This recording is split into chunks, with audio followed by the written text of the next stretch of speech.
कैसे होगा? तो इसके लिए इन्होंने कहा कि राजाओं की आज्ञा का भंग करना ये बिना मौत के मौत मानी जाती है, बिना शस्त्र के वध होता है। शस्त्र छूता नहीं और व्यक्ति मर जाता है। और पूज्य पुरुषों का अपमान करना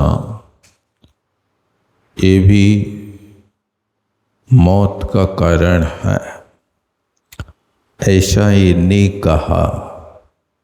अब इसी बात को और बताते हैं, किस व्यक्ति को किसका क्या फल माना जाता है, उसके लिए कहते हैं आज्ञा मात्र फलम राज्यम ब्रह्मचर्ये फलम तपः ज्ञान मात्र फलम विद्या दत्तभोक्त फलम धनम।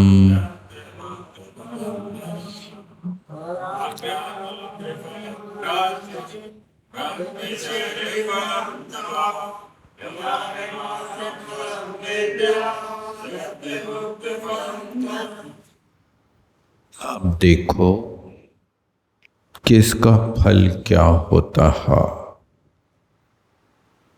कहते हैं राज्यम आज्ञा मात्र फलम। राज्य का फल क्या है?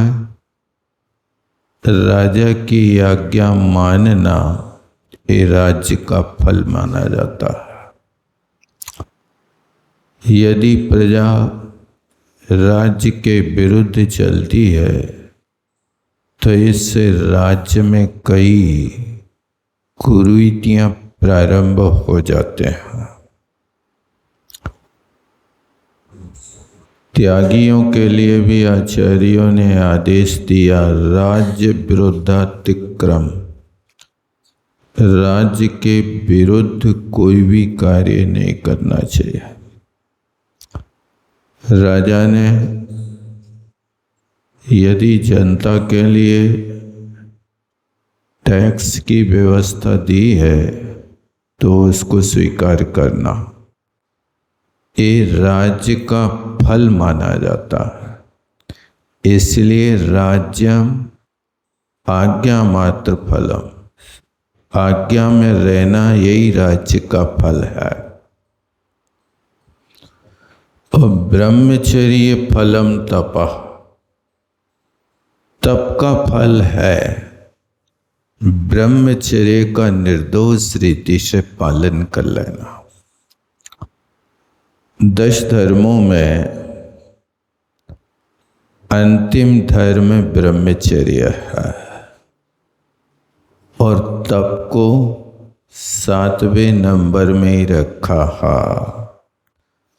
अनशन होमोदर्य आदि जितने भी तप होते हैं ये सारे के सारे तपों का फल एक अखंड ब्रह्मचर्य का पालन है।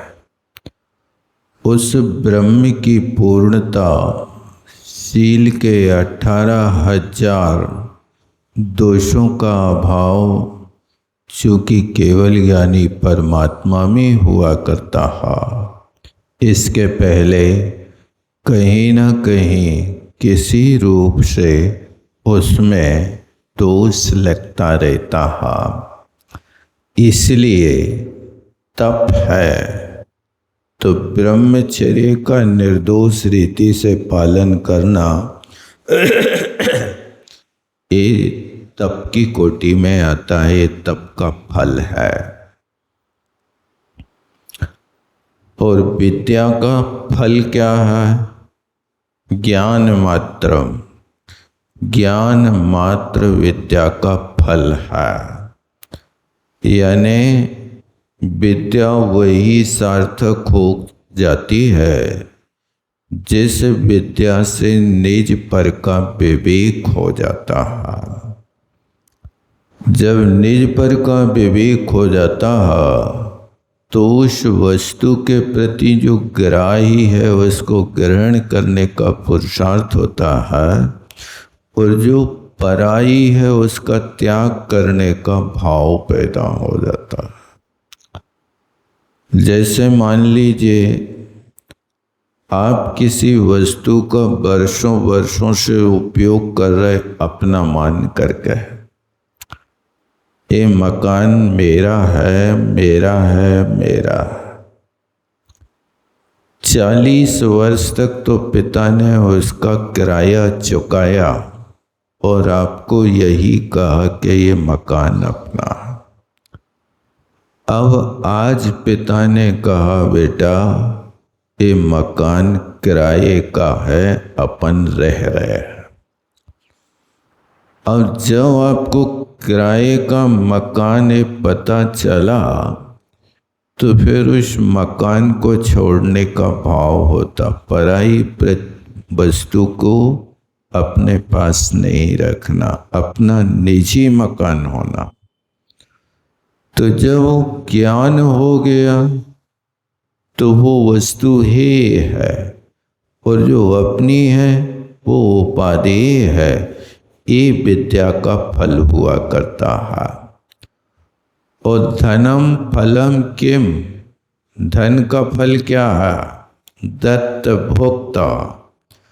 धन की दो ही दशाएं हैं, या तो दत्त माने दान दे दो, या भोक्त माने भोग कर लो। ये धन का फल है। दत्त फलम धनम, भोक्त फलम धनम। ये धन का फल दान देना अथवा भोग कर लेना। दान देना भविष्य निधि को सुरक्षित करना होता है, और भोग कर लेना वर्तमान में उसका उपयोग होता है। जिन जीवों को भविष्य के लिए भी भविष्य निधि की आवश्यकता है, वो दान कर देते हैं, यहाँ वस्तु का त्याग करते हैं। उस त्याग से पुण्य कर्म का बंध कर लेते हैं। यहाँ की कोई भी वस्तु प्रभु में साथ जाती नहीं है, लेकिन उस वस्तु की त्याग की बुद्धि से जो पुण्य कर्म का बंध हुआ है, उस कर्म को तो आत्मा ढो ले जाती है, लेकिन दूसरी वस्तु को सुई की नोक के बराबर भी उसको ले नहीं जा सकती है। इसलिए भविष्य के लिए दत्त धनम फलम, धन का फल दान है, और वर्तमान का फल भुक्त फलम, भोग सकते हो, बस यही उसका उपयोग है। इसके अलावा और कोई उपयोग नहीं होता है। राज्ञा बनी गतानाम सर्वसाम स्त्रीणाम रक्षणाय चतुर्दिक्षु सावधानान भटान संस्थाप्य रक्षणम कृतम। राजा ने ये पहले से व्यवस्था कर ली थी। बने गतानाम सर्वसाम, वन में गई हुई सभी स्त्रियों के रक्षण के लिए चतुर्दिक्षु, चारों दिशाओं में सावधानान भटान, जो अत्यंत जागरूक योद्धा हैं, उन योद्धाओं को संस्थाप, अपनी अपनी दिशा में उन योद्धाओं को स्थापित करने के लिए राजा ने भेज दिया, रक्षा करने के लिए भेज दिया। दिक्षु ये कौन सा वचन है? और भिक्षु कौन सा वचन है? भिक्षु और धिक्षु दोनों में अंतर है। भिक्षु माने भिक्षा वृत्ति करने वाले को भिक्षु कहते हैं, इसके रूप साधु की तरह चलते हैं, लेकिन दिक्षु ये क्या है? ये दिशा का वाची शब्द है। इसके रूप देग देग दिशौ दिशा ऐसे रूप चलेंगे। इस सप्तमी के बहुवचन में बनेगा दिक्षु। दिक्षु, भिक्षु, बुभुक्षु, मुमुक्षु ऐसे शब्दों का प्रयोग सावधानी से रखना। मुमुक्षु भी प्रथमांत विभक्ति है। सप्तमी में मुमुक्षु शु बनेगा उसका, और भिक्षु का भी भिक्षु शु बनेगा, लेकिन दिशा शब्द का दिक्षु सप्तमी के बहुवचन में बनेगा। एक वचन में क्या बनेगा? एक वचन में दिशि बनेगा। बहु सप्तमी के एक वचन में दिशि और सप्तमी के बहुवचन में दिक्षु। चतुर्दिक्षु, ये चतुर शब्द कौन सा वचन है?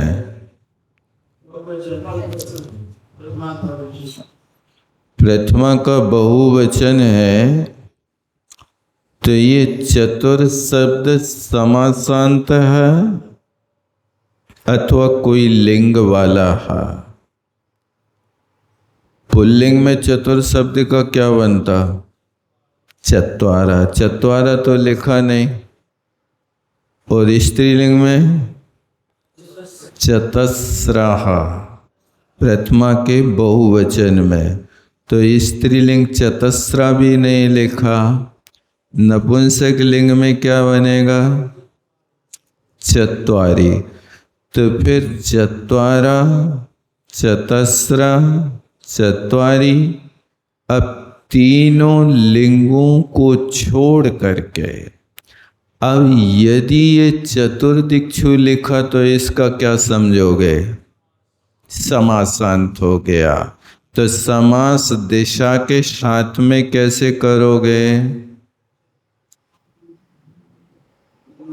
चतुर्णाम ने चतस्रा दिशा ईसा। तो स्त्रीलिंग दिशा शब्द है, इसलिए चतस्रा दिशा तेसु चतुर्दिक्षु ऐसा बनाना। स्त्रीलिंग है चतुर्दिक्षु। वाचा, दिशा, निशा ये सब स्त्रीलिंग में आते हैं। पितृ भर्तृ सुतै नार्यो वाल यौवन वार्धके रक्षणीया प्रयत्नेन कलंका स्यात् कुलीन्यथा।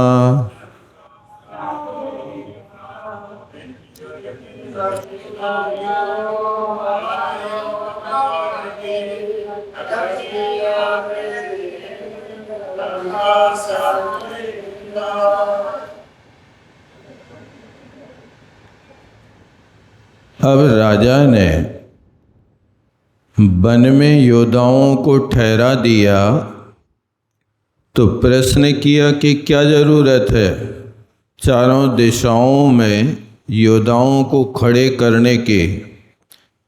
वहाँ तो वैसे ही हजारों की मात्रा में महिलाएं हैं, तो जहाँ समुदाय होता है वहाँ भय की कोई शंका नहीं होती है।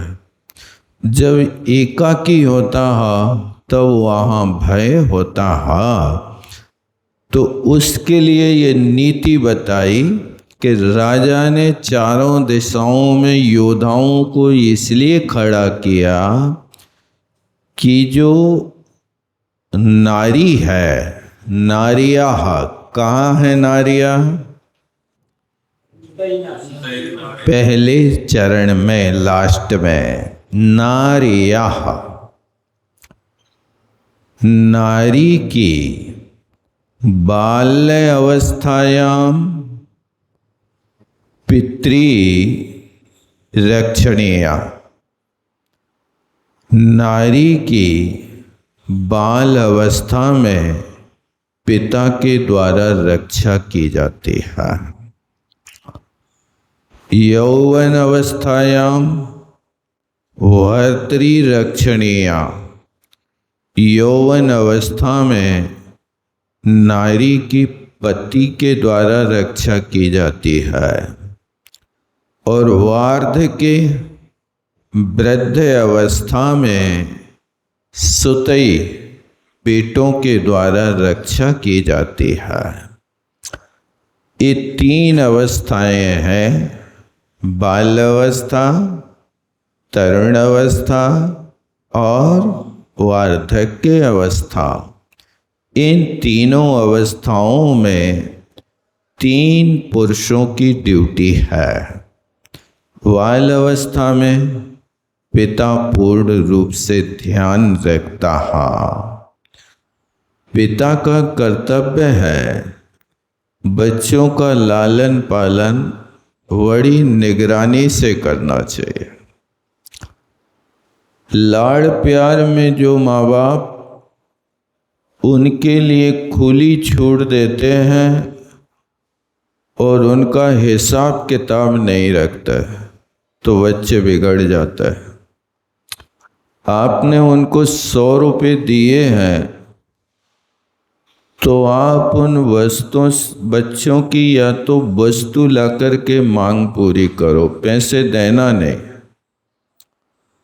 और यदि पैसे दिए हैं तो उस बच्चे से कहो कि 100 रुपये का क्या खरीदा है वो पहले हमें दिखाओ। वो वस्तु तुमने खरीदी है या कहीं अपव्यय किया है, कहाँ खर्च किया है।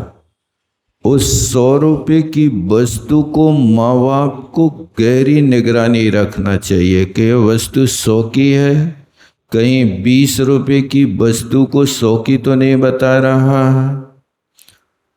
ये उस समय यदि आपने उनको कंट्रोल कर लिया तो बच्चे आपके हाथ में रहेंगे, अन्यथा आप उनके लिए पैसे तो बहाते जाओगे और भी अपव्यय में लगाते जाएंगे। यहाँ आपसे कहेंगे कि मुझे फीस भरना है, पुस्तक खरीदना है, और वहाँ भी कहीं सिनेमा घर में बैठे हैं। सिनेमा घर में बैठ कर के भी बच्चे यदि माँ बाप पूछते कहाँ हो बेटा, प्रोजेक्ट तैयार कर रहे, चिंता नहीं करो तुम। ऐसे कई प्रसंग हमारे सामने आते हैं। इसलिए जब आपको लगे कि ये प्रोजेक्ट तैयार कर रहा है और बड़े डंके की चोट पे कह रहा है तो उस दिन स्कूल भी जाकर के देखना चाहिए कि ये स्कूल में बैठा है कि कहीं गप्पों में बैठा है। ये बच्चों के लिए प्राय करके पढ़ाई से कोई रुचि नहीं होती है। बाल अवस्था में ऐसा कोई भी व्यक्ति नहीं होगा जो पहली बार स्कूल जाने के लिए पिटाई न खाई हो। हर बच्चे ने माँ बाप के चांटा और डंडा तो खाए ही हैं, उसको जाने ही नहीं, स्कूल घर में ही अच्छा लगता है। तो ऐसी कभी कभी जैसे छापा डालने वाले लोग अचानक आ जाते हैं ना घर में, ऐसे अचानक भी उनको देखना चाहिए तो उसके अंदर भय बना रहता कि हमारे पिताश्री कब हमारी यहाँ पर आकर के दृष्टिपात कर लें। इसलिए उनके लिए ये ध्यान रखना चाहिए। इन नीतिकारों ने देखो नीति बड़ी प्यारी लिखी है कि इनकी रक्षा हमेशा पुरुष के द्वारा की जाती है। बाल अवस्था में पिता के द्वारा, यौवन अवस्था में पति के द्वारा और वार्धक्य अवस्था में बेटों के द्वारा, पुत्रों के द्वारा रक्षणीय प्रयत्न पूर्वक रक्षा करना चाहिए, अन्यथा कुले कलंका स्यात्, अन्यथा कुल में कलंक लगने में देर नहीं लगेगी। इस शास्त्रों में आचार्य भगवंतों ने लिखा, इन शास्त्रों का भी अध्ययन श्रावकों को करना आवश्यक है। गृहस्थ जीवन में किस तरह से आपको गृहस्थी चलाना है, आप गृहस्थ के मुखिया हैं, तो उस मुखिया को साम दाम दंड वेद की नीतियों को अपना करके परिवार का पालन करना चाहिए। परिवार का बिखराव होए ना और परिवार में कुनीति आए ना, व्यसन आए ना, ये परिवार के हर सदस्य का कर्तव्य होता है। एक दूसरे के पूरक बन करके उनको सहयोग करना चाहिए। एक व्यक्ति 60 साल का था, लेकिन वो जब सिगरेट पीता था तो अपने बच्चों की नज़र बचा के पीता था, कमरे में दरवाजे लगा लेता था, तब सिगरेट पीता था। क्यों? क्योंकि बच्चों के सामने यदि हम एक व्यसन करते हैं तो हम बच्चों को रोक नहीं पाएंगे, इसलिए वे उनकी नज़र बचाने की, आप ही नहीं कि हम बड़े हो हमसे कौन क्या कहेगा, बेटा तुमसे कोई कहेगा नहीं तो मुखिया हो, लेकिन ये देखो कि वे तुम्हारा अनुसरण करेंगे। घर का जो व्यक्ति मुखिया होता उसका हर व्यक्ति अनुसरण करता है। 1 साल भर का बच्चा यदि माँ नमस्कार करे झुक करके तो बिना कहे साष्टांग नमस्कार करता है, और माँ उसकी गर्दन पकड़ करके चरणों में रखे और माँ नमस्कार ना करे तो वो अकड़ जाता है, नहीं करेंगे। क्यों? तुम करके सिखाओ पहले। इसलिए आपके ऊपर कोई नेतागिरी नहीं कर सकता, बिल्कुल ठीक है, लेकिन आपसे आचरण तो सीख सकते हैं ना। आप घर के मुखिया हैं तो मुखिया को भी मर्यादा के भीतर रहना चाहिए, तब आपसे दूसरे लोग सीख पाएंगे। यदि आप मर्यादा का उल्लंघन करेंगे तो आपके परिवार के लोग योग शिक्षा नहीं ले पाएंगे। ये भी यहाँ पर ध्यान रखना। देखो यहाँ पर ये नीति ने स्त्री के लिए संरक्षण की व्यवस्था यहाँ बनाई, ये तो हमेशा है, लेकिन अब पति पुत्र और भाई के बिना स्त्रियां वन में गई हैं, तो राजा ने वहाँ पर बड़े बड़े शक्तिशाली योद्धाओं का वहाँ पहरा लगाया है। ये नीति यहाँ जानना। अब इतना कहने के बाद और देखो कितनी चीजों में विश्वास नहीं करना।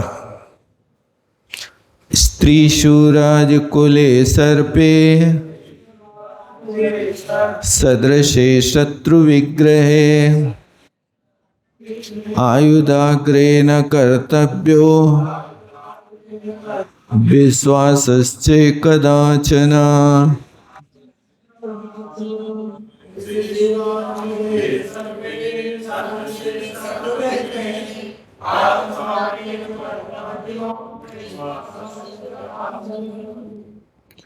चौथे चरण में लिखा ना, विश्वासः कदाचन न कर्तव्य। इतनी चीजों पर कभी विश्वास मत करना। कौन से? स्त्रीषु विश्वासः कदाचन न कर्तव्य। परिणाम बहुत जल्दी विचलित हो जाता है। पाणिगृहीता स्त्री भी है, यदि वो कुपित हो जाए तो पति को मौत के घाट उतार सकती है। इसलिए विश्वास नहीं करना चाहिए। व्यवहार इतना सुंदर करना चाहिए, इतना सुंदर करना चाहिए कि इनके साथ कभी बैर भाव नहीं रखना चाहिए।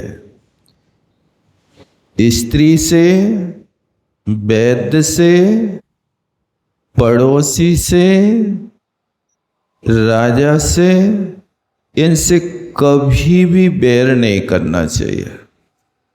यदि स्त्री से बैर करोगे तो कभी भी दाल में जहर मिला दिया जाएगा, पता नहीं चलेगा। कदाचन कभी भी बैर मत करना। वैद्य है, वैद्यों से भी कभी बैर नहीं करना, उनसे हमेशा हाथ मिला करके रखना। अन्यथा प्रवाल पिष्टी के ये स्थान पे मूसक मार दवा को दे दिया, तुम्हें तो कुछ पता ही नहीं कि कौन सी प्रवाल पिष्टी है और कौन सी मूसक मार है। वहां पर जब हनुमान जी लंका से वैद्य को उठा लाए, वो नहीं आ रहा था, उसके मैले को उठा लाए। अब यहां उस वैद्य से कहा कि तुम लक्ष्मण का इलाज करो। बोले हम नहीं करेंगे, हम राजभक्त हैं, हम राजभक्त हैं, इसलिए दुश्मन का कभी इलाज नहीं करेंगे, ऐसा उसने कहा। तब रामचंद्र जी ने कहा, वैद्यराज जी, वैद्य का कोई भी रोगी दुश्मन नहीं होता। वैद्य के लिए तो रोगी के ऊपर करुणा करनी होती है। तुम ऐसी कैसी राज्य भक्ति कर रहे हो कि परदेश से आने वाला एक अतिथि तुम्हारे द्वारे पर तड़पता हो और तुम उसका इलाज ना करो। जब उसको अनुकूल बना लिया तो उस वैद्य ने एक बात कही, राम जी आप कह रहे सत्य है, लेकिन दुश्मन के वैद्य पे कभी भरोसा मत करना। उस वैद्य ने चेतावनी दी, क्या? दुश्मन के वैद्य पर कभी विश्वास मत करना। तब रामचंद्र जी ने कहा, मैं तो पूरा विश्वास करता हूं कि वैद्य प्राण दाता होता है, वो कभी अनिष्ट नहीं करेगा, दुश्मन के साथ भी नहीं करेगा। जब रामचंद्र जी ने ऐसी बातें कही तब उसने उनका इलाज चालू किया। इसलिए वैद्य से भी कभी बुराई नहीं करना, यदि करोगे तो वो कभी भी कुछ भी आपके लिए विपरीत औषधि दे करके और आपका अनिष्ट कर सकता।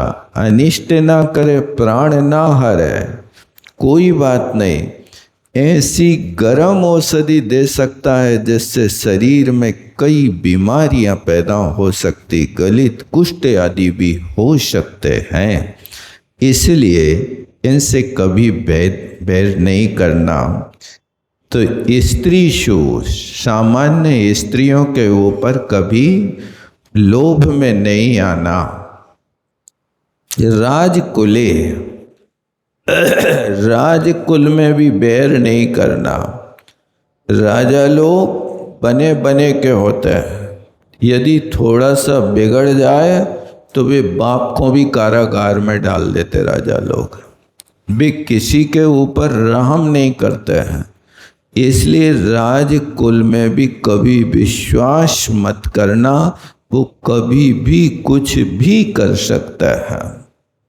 सर्पे, सर्प में भी कभी विश्वास नहीं करना। हम सर्प से नहीं डरते, ये अहम बुद्धि छोड़ो। ऐसे कई लोग खिलवाड़ करने लगते। कुछ दिन पहले ही की घटना है, 2-4 साल पहले शायद बांदकपुर में वो कैसे भी जहरीले सांप को हाथ से पकड़ लेता था और वो चैलेंज देता था कि कोई सांप मेरा कुछ नहीं कर सकता। एक बार उसने पकड़ा और उस सर्प को जिस रीति से पकड़ा तो उसको कहीं स्थान मिला और उसने उसको पकड़ते ही हाथ में डस लिया, स्पॉट पे मर गया। शायद ब्रह्मचारी था मेरे ख्याल से, बांदकपुर का। तो इनमें कभी विश्वास नहीं करता है। सांप कोई पालतू वस्तु नहीं है। आगम में लिखा गुड़ दुद्धम पिबंता न पण्याणे विषा होती। सांप को तुम रोज गुड़ मिश्रित दूध पिलाओ तो भी वो सांप निर्विष नहीं होता है। ये अपनी प्रकृति नहीं छोड़ते। कुछ चीजें ऐसी होती हैं कि जो स्वभाव से अपने उस रीति में ही जीती हैं।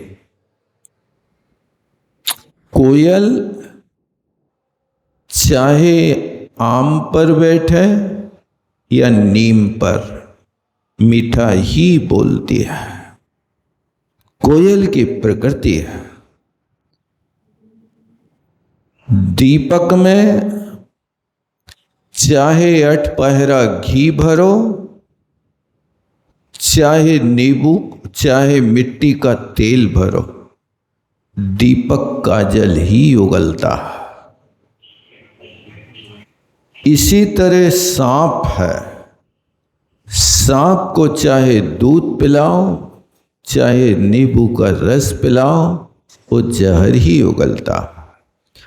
इन जीवों की प्रकृति बदलती नहीं है। प्रकृति बदलती है तो सिर्फ सज्जन पुरुषों की बदलती है, महापुरुषों की बदलती है।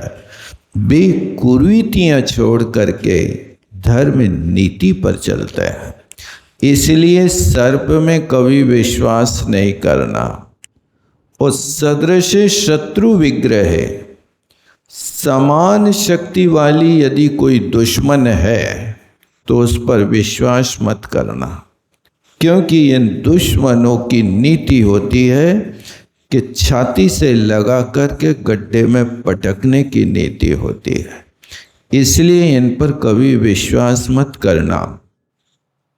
सदृश शत्रु विग्रह आयुधाग्रह। यदि कोई आपके सामने यदि शस्त्र यस्त्र लेकर के खड़ा हो जाए तो फिर उसके सामने आप किसी प्रकार की तानाशाही नहीं करना। अपने को बिल्कुल विनम्रता के साथ उस स्थान से छोड़ देना। अन्यथा कई लोग कहने लगते हैं कि ये तुम्हारी बंदूक हमारे लिए तो खिलौना है। ये चैलेंज मत देना कभी किसी को। शस्त्रों के साथ कभी विश्वास मत करना, वो हमेशा ये दुर्गति कर सकते हैं। ये नीति की बात सबको याद रखना चाहिए। विश्वास कदाचन न कर्तव्य। इतनी चीज़ों पर कभी भूल कर विश्वास नहीं करना चाहिए। कितनी चीज़ें हो गई? 6 चीज़ें। स्त्रीषु, राजकुलेषु, सर्पेषु, सदृशे, शत्रु विग्रहे, समान शत्रु पर, और आयुध माने शस्त्र वालों का कभी विश्वास ना करें। और भी कहते हैं किन पर विश्वास ना करें? नदी नाम शस्त्र पाणी नाम, नकी नाम श्रृंगिणाम तथा विश्वासो नैव कर्तव्या स्त्रीषु राजकुलेषु च।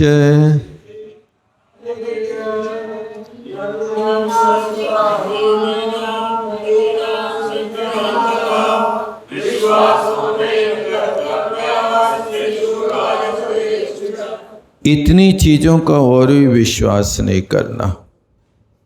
नदी नाम, नदियों के ऊपर कई बार ऐसा होता कि लोग अपनी गाड़ियों को अपरिचित नदी में डाल देते हैं, हम तो पार हो जाएंगे, लेकिन बड़ी बड़ी गाड़ियां बहते हुए सुनने में आ जाते हैं कि उस स्थान पर गाड़ी बह गई, बस बह गई सीधी। इनका कभी विश्वास मत करना। शस्त्रपाणी नाम, जिसके हाथ में शस्त्र होवे, पाणी माने हाथ होता है, तो जिसके हाथ में शस्त्र है, छोटी सी कैंची भी है, तो भी हाथ जोड़ो पिंड छोड़ो, दूरी बना करके रखना, निकट में उनके साथ कोई बात विवाद नहीं करना। और नखी नाम, जो बड़े बड़े नाखून रखते हैं ना, इनके भी कभी विश्वास नहीं करना चाहिए, क्योंकि यहाँ त्रियंचों के लगाना सिंह आदि के, लेकिन मनुष्य भी कई प्रकार इतने बड़े बड़े नाखून रख लेते हैं जो एक घातक होते हैं। ये बड़े नाखून होना परघात नाम कर्म के उदय में आता है। इसलिए जो नाखून रखते हैं ये अपने स्वयं से उपघात नाम कर्म में आ जाता है। आपके नाखून आपकी नाक में लग जाए, जीभ में लग जाए, कभी कचड़ा निकालते समय मसूड़े से खून बहने लगे, इसलिए इनसे परहेज करना। मनुष्य की जो सभ्यता है वो अपने रूप से जीने में है। ये नाखून हैं, बाल हैं, ये मल कहलाते हैं। इनकी रखवाली सज्जन पुरुष नहीं करते हैं। सज्जन पुरुष तो समय समय पर सीमा के बाहर वे बढ़ते हैं तो उनको निकाल के बाहर कर देते हैं। श्रृंगिणाम, सींग वाले लोगों के, जीवों के भी कभी विश्वास नहीं करना। और राजकुलेषु, राजकुल में भी कभी विश्वास नहीं करना। यदा राजाज्ञावर्तिन्यो विहित विविध श्रृंगारा उद्यान गमनाय सर्वा नार्या सोद्यमा दृष्टा तदा नागरिकान आहूय आज्ञप्तम बान भो नागरिका भवंतो नगराभ्यंतरे निज निज विनोदय क्रीड़ा दैस्य त्वरमाणा तिष्ठन्तो। जब राजा ने ऐसी आज्ञा दे दी तो राजा आज्ञावर्तिनी, देखो ध्यान देना, राजा की आज्ञा में प्रवृत्ति करने वाले विहित विविध श्रृंगारा, जिनको जिस प्रकार का श्रृंगार कहा गया, उस श्रृंगार से युद्ध होकर के उद्यान गमनाए, वन में गमन करने के लिए सर्वा नार्याः, क्योंकि नारियों ही को जाना था, पुरुष को तो जाना नहीं है, वे सारे के सारे युद्धमाः दृष्टा, तत्पर दिखे वन में जाने के लिए। तदा नागरिका ना हुए, उस समय नागरिकों को बुला करके आज्ञप्तम, आज्ञप्तवान, आज्ञा दी राजा ने। क्या कहा? भो भो नागरिका, अरे अरे नगरवासियों। नागरिका क्या है? नगरे वसंती इति नागरिका, जो नगर में निवास करते हैं उनको नागरिका कहते हैं।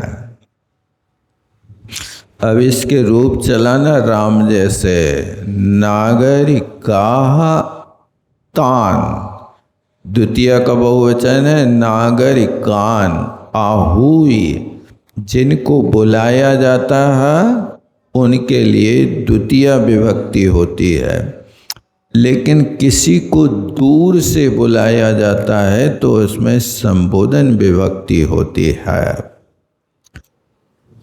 दूरास्वादने, दूरा दूते चे, दूर आवाहने, रोदने, विलाप करड़े, इनमें संबोधन विभक्ति होती है। राजा ने कहा, भोवो नागरिका, अरे भाई नागरिक लोगों, भवंतो नगर अभ्यंतरे निज निज विनोदेहि, आप सब लोग नगर के भीतर अपने अपनी मन के अनुसार क्रीड़ादि करो। उत्तरमाणा तिष्ठन्तु, जो तुम्हारी रुचि हो उस कार्य में तत्पर होते हुए काम करो। विनोदय के आगे अल्प विराम लगा है, उसकी जरूरत नहीं है। विनोदय क्रीड़ा देश्चे त्वरमाणा, त्वरमाणा तुरंत अभी करो। तदा श्रेष्ठिना चिंतिनम, जब राजा ने आज्ञा दी तो सेठ को चिंता हो गई। सेठ कौन सा है? अरहत दास। उसको क्या चिंता हो गई? देखो, अद्य अहम सपरिकरम कथम चैतर्सनम करिष्यामि। अरे, राजा की आज्ञा से वन में जाना है तो आज हम अपने परिवार के साथ भगवंतों की पूजा कैसे करेंगे, क्या होगा? ये उस जिन भक्त अरहत दास सेठ को चिंता हुई, क्योंकि ये परिवार के साथ करना है। अब सेठानी को यदि वहाँ वन में भेज देंगे तो पूजा कैसे साथ में कर पाएंगे, ऐसा वो चिंतित होता है। इति क्षणम विसर्ज उपायम चिंतित्वा, इस प्रकार एक क्षण के बाद उपाय सोचता है। क्योंकि जब व्यक्ति के सामने कोई समस्या खड़ी होती है और वो यदि अच्छे से विचार करता है तो रास्ता निकल आता है। गंभीर व्यक्ति यदि कोई कार्य करते हैं तो वो पहले स्वयं से प्रश्न करें। दूसरों से प्रश्न करने की अपेक्षा आप ठंडे दिमाग से प्रश्न करो कि हे आत्मन, मैं एक कार्य करने जा रहा हूं, ये परमार्थ से और लोक व्यवहार से उचित है कि नहीं है। किसी से प्रश्न मत करना, आप ठंडे दिमाग से सिर्फ अपनी आत्मा से पूछना। आपकी आत्मा यदि गवाह देती है कि ये कार्य करना उचित है, आप करिए, इसमें सफलता होगी, तो उस कार्य को करना। और यदि तुम्हारी आत्मा कहे कि इस कार्य के करने से घनेन से बैर होए, बहुत सारे लोगों से बैर होगा, बहुत सारे लोग दुश्मन बनेंगे, परिवार के लोग तुमसे टूट जाएंगे, धर्म से बिछुड़ जाओगे, ये तुम्हारी आत्मा यदि आवाज देवे तो फिर उस कार्य को बंद कर देना, कभी भी मत करना, अनुचित समय हो गया।